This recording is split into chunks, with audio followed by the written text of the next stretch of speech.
Pozdrav iz studija portala Volim Ivanić. Gledajte emisiju Gradska skica u kojoj danas gostuje gradonačelnik Ivanić grada Javor Bojan Leš. Dobrodošli u emisiju. Dobar dan, evo, još bolje vas našao. Drago mi je. Hvala najljepša. Evo, veselimo se saznati o konkretnim investicijama koje su u toku u našem gradu.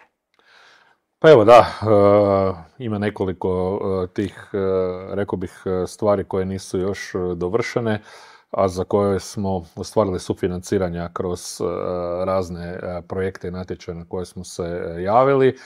Tako je pred nama izgradnja dva nova dječja igrališta. To smo sufinanciranje ostvarili preko Ministarstva demografije i potpisan je ugovor prije možda tjedan dana i u roku 30 dana bi se trebala završiti, jedno na Posavskim Bregima u okviru dječjeg vrtića, a jedno u Novom Naselju, pa se onda evo radujemo i tome.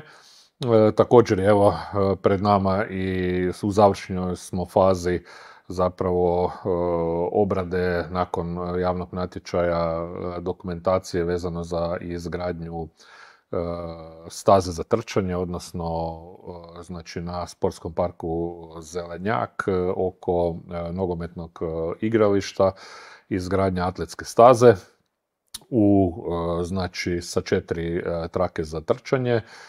Rok za kraj izvođenja tog projekta je ožujak iduće godine, a evo očekujem da ćemo kroz možda nekih par tjedana, 2-3 tjedna uvesti onda u posao firmu koja je dobila na javnom natječaju, pa će i to biti opet jedna nova kvaliteta sportskih sadržaja u našem gradu. Znači radi se o atletskoj stazi koja će imati podlogu najvišeg standarda i najviše kvalitete, što je i inzistirao Hrvatski atletski savez, i tako da ćemo dobiti kvalitetnu stazu za trčanje, a ujedno ćemo i urediti samo nogometno igralište onda na taj način, s obzirom da nam je ta staza dosta u derutnom stanju danas, a puno ljudi ju koristi. I treća stvar je definitivno u poduzetničkoj zoni našoj UPU 6. Tu smo ostvarili sufinanciranje preko Zagrebačke županije, dovršetak ceste i nogostupa na kraju zone, znači od onog raskršća prema desno, čime ćemo staviti u potpuno u funkciju zemljište koje smo dobili od države prošle godine i evo vrlo vjerojatno onda početkom iduće godine i javni natječaj za prodaju tih 6 hektara zemlje u poduzetničkoj zoni, gdje se nadamo i novim investicijama u gradu. To su evo, rekao bih, najznačajniji nekakve stvari koje će se još odraditi i dio u ovoj godini i započeti i završiti, iako je već 10. mjesec, ali ima još dovoljno vremena, a neke ćemo samo započeti pa će završetak tih radova se prolongirati u iduću godinu. I pred početkom uveli smo u posao izvođača za najveći projekt u gradu, a to je izgradnja novog dječjeg vrtića, gdje smo evo kroz javnu nabavu dobili i izvođača, dobili smo i stručni nadzor. Još smo u pregovorima vezanim za projektantski nadzor, ali oni nisu nužno njih znači ugovoriti prije početka radova. Jučer je bio evo prvi radni sastanak, odnosno išlo se u proizvodnju, gdje je bio predstavnik grada, gospodin Kušar, uz izvođače u firmi Kova, koja je podizvođač, gdje je već u punom zamahu izgradnja montažnih modula i plan je da iduće godine do 6. mjeseca se zapravo izgradi novi dječji vrtić koji gradimo iza đačkoga doma. Izuzetno zahtjevan projekt. Rekao bih da su svi napori grada upravo usmjereni prema realizaciji tog projekta i evo vjerujem uz kvalitetne izvođače da ćemo uspjeti ispoštovati sve rokove, što nam je izuzetno bitno. Tako da gradilišta su evo u punom toku, također je i vrtić u Graberiju pri kraju, očekujemo završne još elemente, nekakav tehnički pregled, odnosno pregled za uporabnu dozvolu bi trebao biti krajem ovoga mjeseca, tako da očekujem da vrtić dobije uporabnu dozvolu i da se početkom iduće godine onda vjerojatno pusti u rad i nove 3 odgojne skupine vrtića u Graberju. Puno toga evo se dešava, možemo reći da su završili radovi na Lonji, znači da je izvršeno asfaltiranje i završni radovi, lijepo se je provesti sada tim dijelom grada i zapravo se vidi i veličina samoga projekta i rekao bih važnost njega, pogotovo za taj dio našega grada. Pred nama je i završetak radova na dionici Jalševec-Opatinec i nogostupa i ceste i kolnika. Završni su radovi u tijeku, a pred nama je najveći dio još toga ostao nezavršen na Posavini, kad govorim o otvorenim tim prometnicama i nadam se da će i to biti u roku. Ono što je nama sad preostalo i pred ugovaranjem smo i pred dogovorom vezano za onaj asfaltni sloj nogostupa koji ide, gdje je izvršena određena priprema. Naravno trebaju sad i to popraviti, ponoviti i izasfaltirati dio od osnovne škole pa prema Ivanić gradu, onaj dio koji je bio dignut. Tako da je ima neki puno rok toga. Možda za to? Nema nikakav rok, to je jedan dio koji je nama ostao nezavršen. Čekali smo zapravo da se završi dio kolnika, taj dio je sad asfaltiran i naprosto je sad došlo vrijeme da se riješi taj dio nogostupa gdje je određena priprema i odrađena, ostaje samo asfaltni sloj.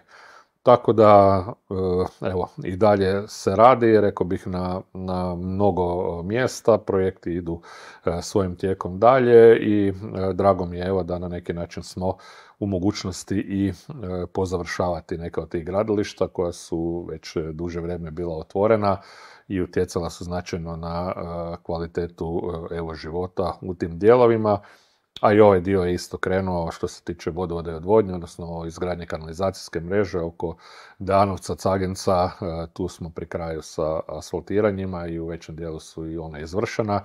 Tako da, evo, zadnje će ostati iz tog nekakvog krupnog dijela zapravo Posavina, a onda krajem ove godine i početkom iduće se kreće u centar grada i radovi onda kreću u ovaj dio centra, a periferija će zapravo biti manje više završena. Zanimljivo je, pri kraju godine smo i upravo svake godine je taj proračun zanimljiv. Pretpostavljam da se sad jako u toku tog proračuna. Jesmo, baš smo u toku proračuna. Evo, moram reći da s obzirom na količinu investicija i veličinu investicija očekuje nas zahtjevna, pogotovo iduća godina, ili rekao bih iduće 2. Da smo evo u pripremama i za ova 2 gradska vijeća. Proračun će biti u 12. mjesecu, nadam se, donesen. Tu su još i odluke i o komunalnom redu. Također i s obzirom na izgrađenost nove komunalne infrastrukture koja je značajna. Slijedi nam i revizija po tom dijelu. Momentalno je i u javnoj raspravi odluka i o komunalnoj naknadi. Mijenjat će se neke stvari, komunalni doprinos, odluka o komunalnom redu i dodatno još neke stvari.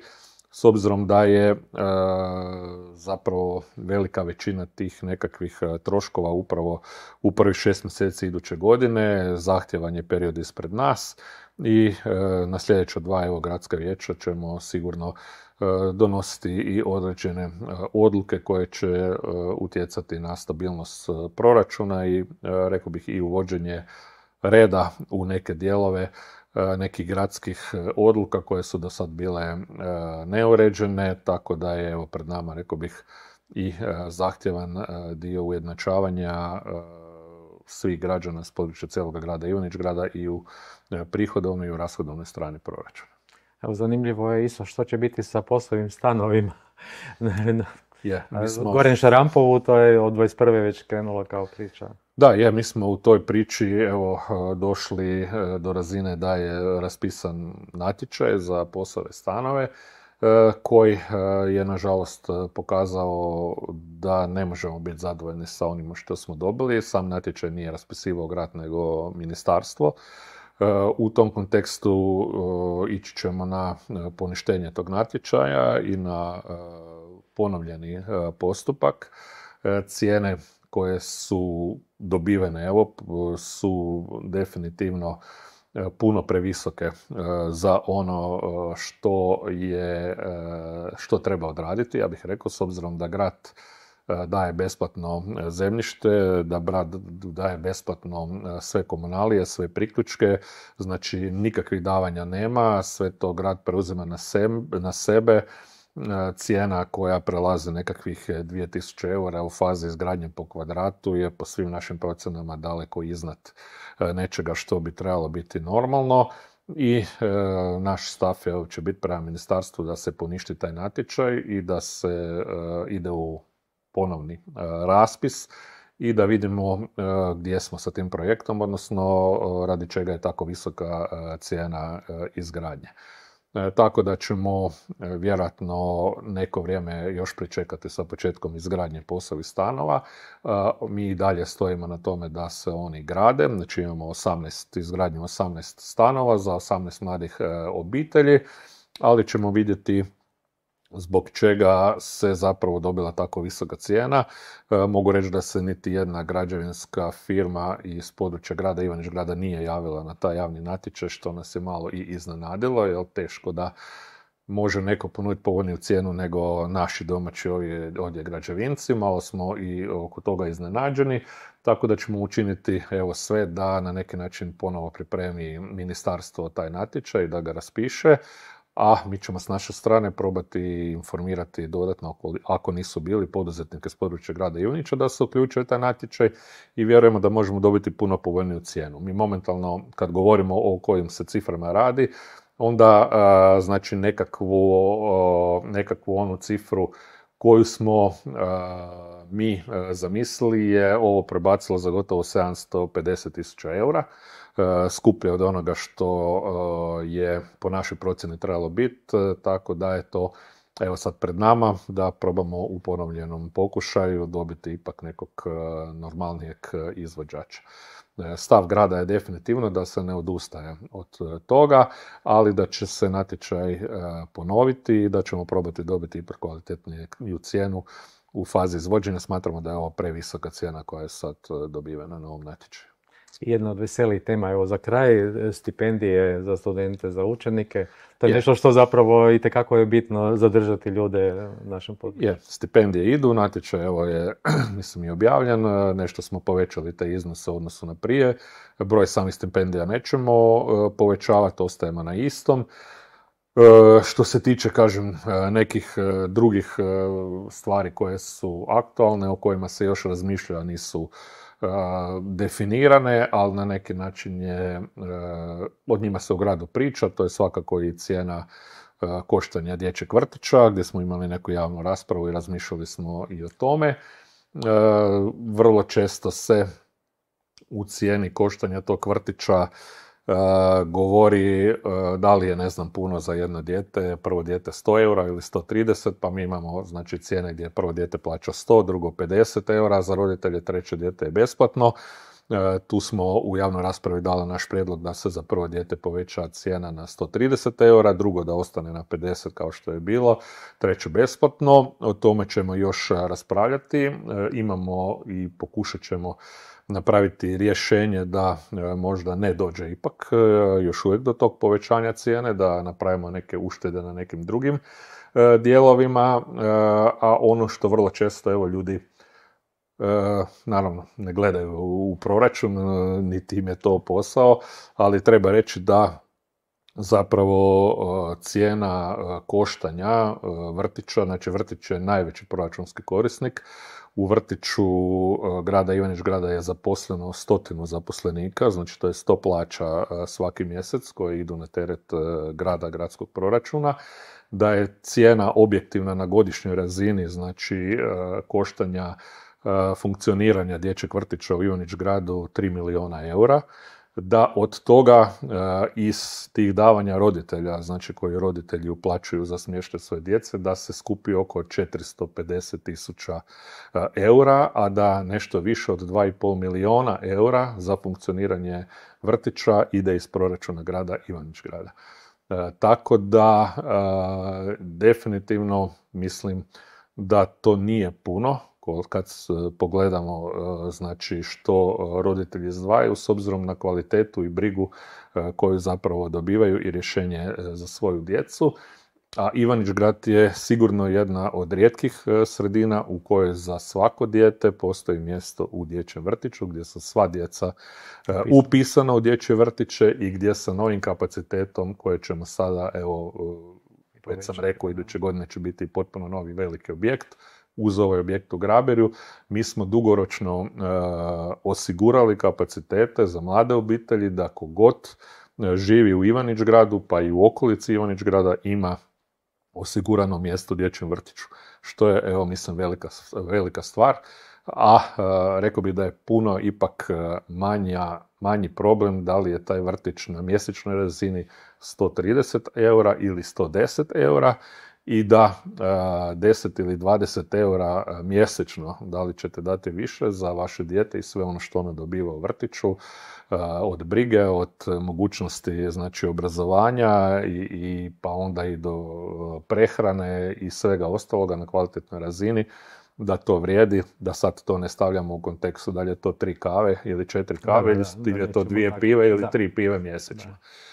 Znači, definitivno mislim da je tu Ivanić Grad među najrazvijenijim sredinama i pruža stvarno tu mogućnost da apsolutno svako dijete bude upisano u vrtić, ima mjesto u vrtiću po povoljnoj cijeni, definitivno za ono što se dobiva, i da se ima percepcija da znači trošak 100 zaposlenika, objekata, svega što ono ide na godišnjoj razini je 3 milijuna eura, a od toga svi roditelji, svih njih 580, koliko je sada upisano djece u vrtić, zapravo sudjeluju sa nekakvi, kad se ti svi novci stave na hrpu, to je oko 450.000 eura, pa onda u postocima, znači to je možda 20% ili od nekakve ukupne cijene koštanja funkcioniranja dječjeg vrtića. Zapravo ljudi sad, hvala vam lijepo na ovom objašnjenju, zato što ljudi obično ne gledaju tu širu sliku, nego gledaju zapravo samo svoj interes, a zapravo se radi o tome da je to gradski interes, upravo ste sad sve to dokazali, pokazali sa ciframa, ne?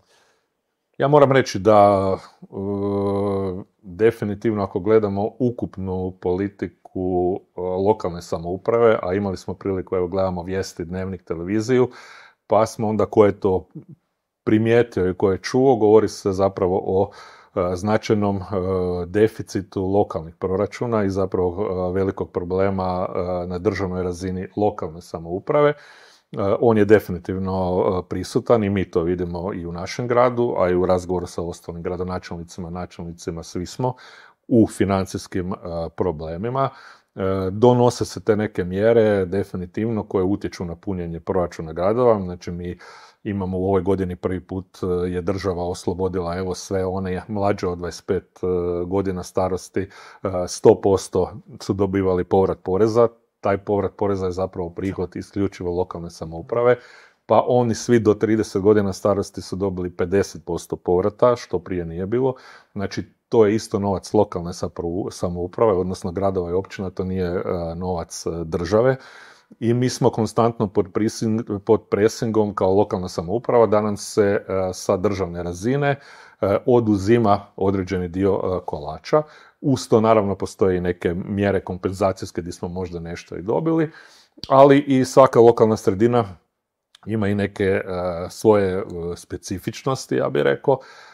Ono što je također specifičnost grada Ivanić Grada, to je naravno i to da grad Ivanić Grad ima javnu vatrogasnu postrojbu.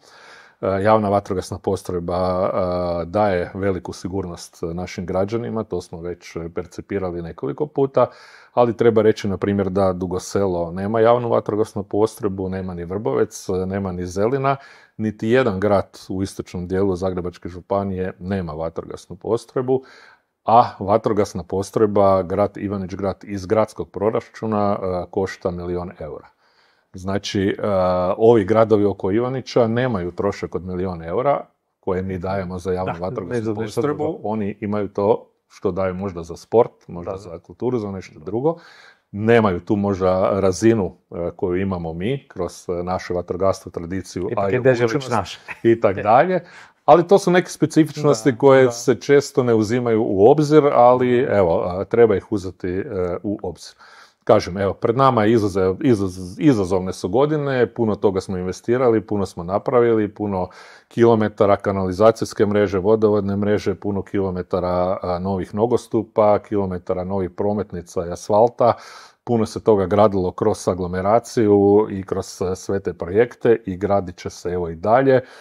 Puno toga smo odradili, tako da definitivno je izazovno to sve podmiriti, a i kažem, vidjet ćemo što nam nosi iduća godina, neke mjere ćemo definitivno morati i mi poduzeti u smislu povećanja prihoda, a onda to treba sve izbalansirati. Kažem, uočili smo i neke disproporcije u samim nekim našim odredbama gdje stvarno neke stvari nisu realne, koje ćemo sad iskorigirati i kroz sve to nastojati i siguran sam u to da ćemo uspjeti osigurati i sigurnost daljnjih investicija, nastavka gradnje u našem gradu, razvoja našeg grada, a i podizanja standarda građana i usluga koje građani mogu koristiti ispred grada Ivanić Grada.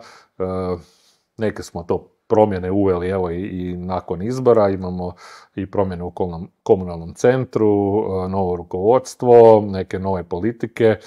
Nismo bili zadovoljni evo, sa svime time što je komunalni centar bio u stanju odraditi za grad. Očekujem i tu neke kvalitetne pomake prema naprijed, tako da evo, nije nam dosadno, stvarno. Turbulentno je uvijek. Hvala vam najljepša na informacijama.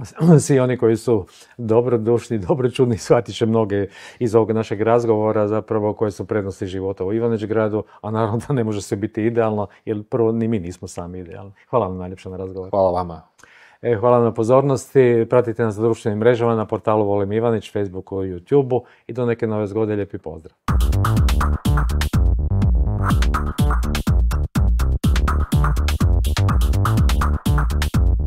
Sadržaj je sufinanciran sredstvima Fonda za poticanje pluralizma i raznovrsnosti elektroničkih medija.